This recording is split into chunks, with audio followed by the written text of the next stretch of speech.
Hello visual novel fans, how are you doing? Today we've got a review of Digimon Survive. Now this review was written by the lovely Katie Pajamas. Please go follow her on Twitter with the links in the description. Let's see what she thinks of this visual novel cross strategy RPG.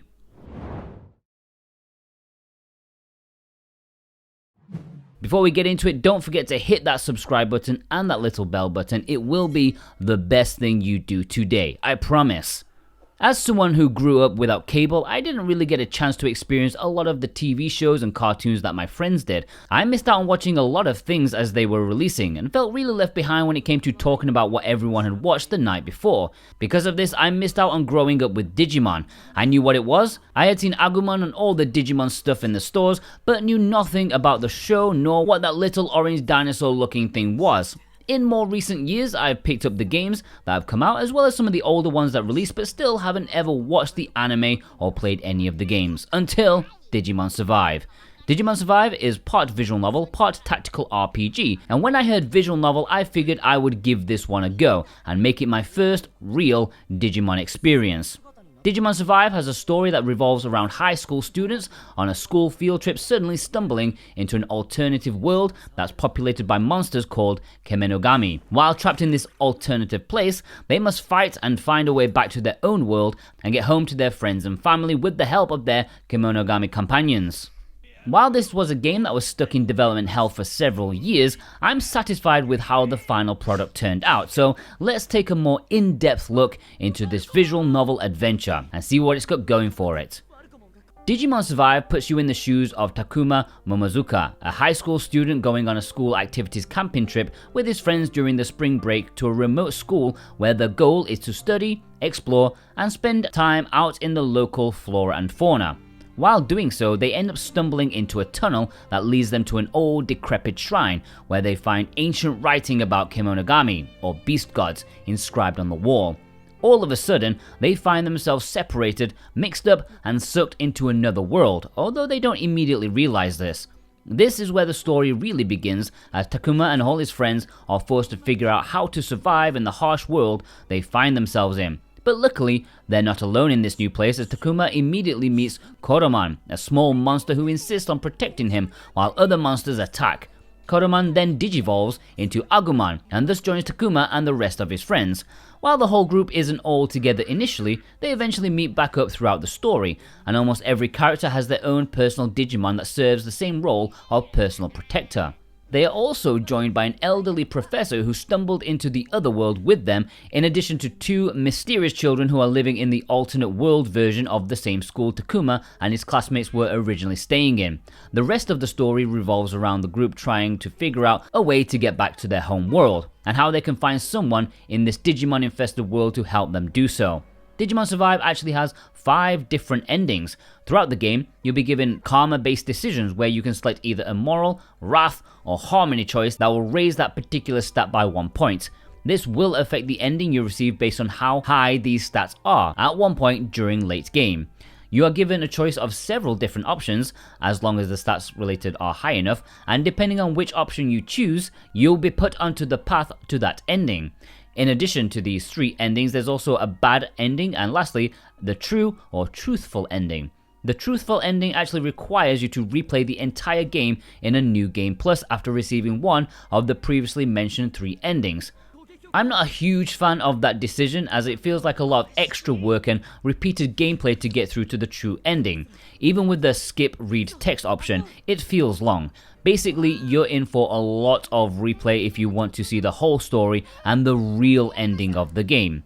Ultimately, with these endings, Digimon Survive gives you an unexpectedly dark, ominous storyline that, depending on which path you choose, can become potentially even darker. It's a good solid story with some surprising twists that will take anyone off guard, and I found that here was where the game really shines the most. Outside of the normal visual novel gameplay, there's a lot that Digimon Survive packed into this game. There are the tactical battle segments that can last a while based on how you plan your moves or how tough of an enemy you're facing. The difficulty ranges from very easy, which is indeed very easy, up to hard, which definitely raises the difficulty reasonably but doesn't change the rewards you get for completing the battle. There are 2 types of these tactical battles that take place. There are story-based ones and also free battles.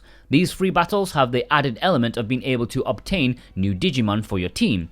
In order to do so, you have to choose one of 4 choices in a conversation with the Digimon to gain their favor and the chance to ask them to join your team or give you an item if you'd like it instead. You are also given the option of auto battle while playing, which allows you to pick what style you'd like your battling Digimon to use, and then they'll use it for that battle. The battles themselves are pretty typical for a tactical RPG. You have the options to attack, talk to boost your character stats depending on your relationship with them, move, digivolve, and use items. You can also expect to gain a little extra damage when fighting if you approach an enemy from the side or behind. When you're not in the battle or reading the story, you're introduced to free mode, which gives you a limited number of action moves to raise affinity with your other party members, complete a free battle, and then explore. Additionally, there's an exploration mode, which is basically the same as free mode, just with the biggest difference being that the points of exploration mode is to progress the story and pick up key items and such, as opposed to focusing specifically on it being extra free time. You can travel through screens in each of these modes to select points of interest, pick up items, talk to characters, as well as just use your phone camera to help investigate areas of distortion that otherwise can't be seen with the naked eye. The writing for the characters, their interactions, and the human and Digimon friendships felt pretty natural. I found myself, as someone who hadn't got the chance to experience Digimon when I was younger, enjoying the relationships that the characters had and the interactions they shared. Agumon is my favorite Digimon and the one that you see most throughout the game. When it comes to human characters, you're introduced to almost all of them in the beginning of the story and a couple more throughout your gameplay. They all fit well into your normal character archetypes that you find in a lot of VNs, but do also exhibit excellent character growth, most notably in some areas towards the end of the story. It also seems every character has some kind of extra hidden secret or story element that they don't want to share with everyone else, which you can sometimes infer through bits and pieces as you play. In addition to this, their designs and voice acting are also top notch, although all of it is in Japanese, and I do feel like this game definitely could have benefited from a dub. While I did want to love Digimon, there were several complaints that I did have.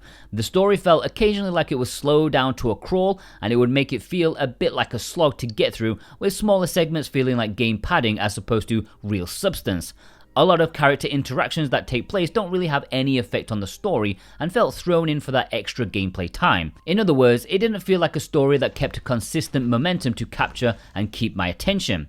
A few of the characters, regardless of good design and voice acting, felt flat to me and weren't as intriguing as others were.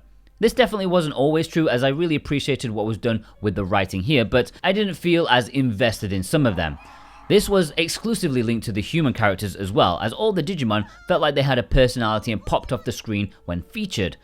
The tactical battles are worth mentioning, as while they are part of the game, definitely aren't as large of a part as I initially expected.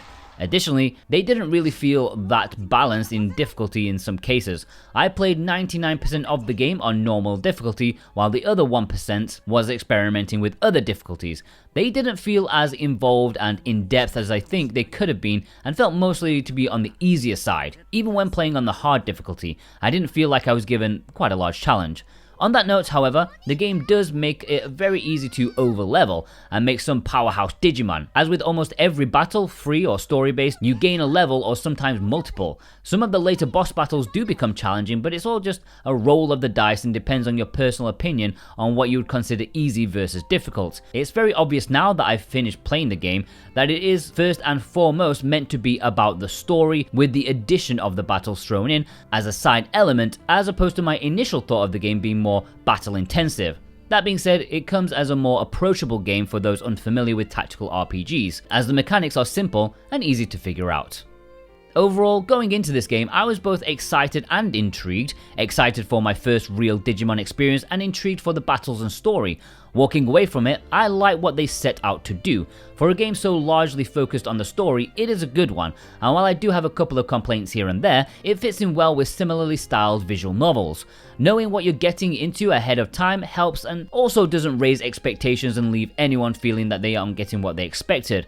I mention this as there were a few cases of review bombing on Metacritic as a result of the game being a visual novel and more focused on story than battles, but that's what this game is meant to be, and it gives a good experience for both new and old fans of Digimon if they're willing to read through it. It's certainly one I'm glad to have experienced and would enjoy seeing more games in a similar style with a few tweaks in the future. a 7 out of 10.